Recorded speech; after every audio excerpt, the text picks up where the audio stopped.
Hi, we're here today to take a look at a piece of used equipment, in this case a mulch layer, to get an idea of what to look at when you're considering purchasing a used piece of equipment for your farm.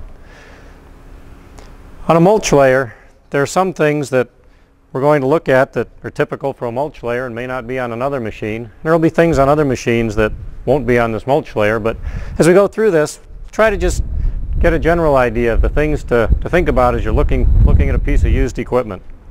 If we start up here at the front, where it attaches to the machine, this is attached with a 3-point hitch linkage.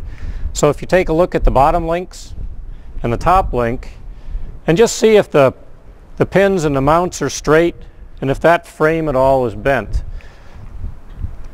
Take a look at the bottom link pins, make sure they're there, they're tight, and they're well formed on there and tight on there. And the top link also, the pin attachment is in good shape. As you start looking down the 3-point link arrangement and where it attaches to the main frame, take a look at the connections, because oftentimes that's a place that gets a fair amount of wear and tear on a piece of equipment. On this one, there's some welding that's been done behind the 3-point links where they attach to the frame. And while that's not necessarily bad, it does mean that the machine has had some use and has had to be repaired.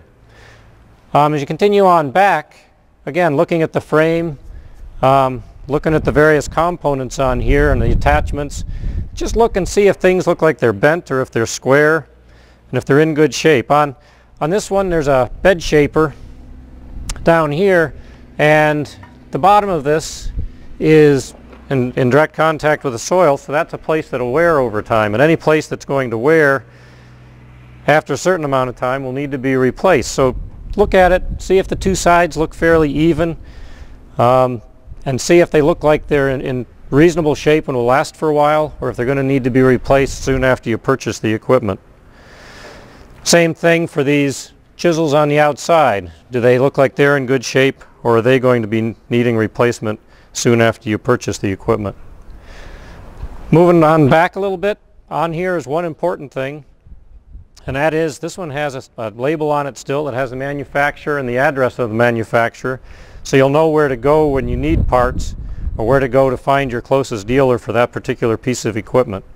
Sometimes that's missing on a piece of equipment, and it can be difficult to figure out whose equipment it is if you don't have that.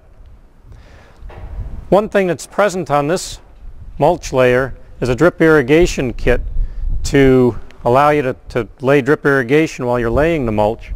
And while that's not something that's going to be on every piece of equipment, obviously, it is an option for this mulch layer. And so just think about whether the piece of equipment you're looking at has all of the pieces on it that you need, or if you're going to have to add pieces to it to make it do the job you want it to do. Moving on back, if you look at the paint, some paint on here is in real good shape. Other places have rust on it. Again, that's not a bad thing necessarily, but you do need to keep in mind whether you want to spend the time painting it, or if you want to find a piece of equipment that has more paint present. Moving on back, we hit some rolling parts where the plastic lies when it's being laid, and any rolling parts, any bearings, roll them, wiggle them, they should move freely. These shouldn't be bent, they should be straight as they roll. Look at them to see if they've been well maintained, if they're oiled or greased. If you move to the back of the machine where the discs are that cover the plastic mulch as it's being laid, there are grease fittings on this, and there's grease present, so it looks as though whoever has this machine has been taking reasonably good care of it and greasing those places. Anytime you have tires on something, you should look at the tires, look at the sidewalls for cracks, see if the tires look like they're in reasonably good shape. On a mulch layer, these tires don't carry a lot of load, they're just used for holding the plastic down as it's being laid. So it's not as critical as on an implement where the tire actually holds the load.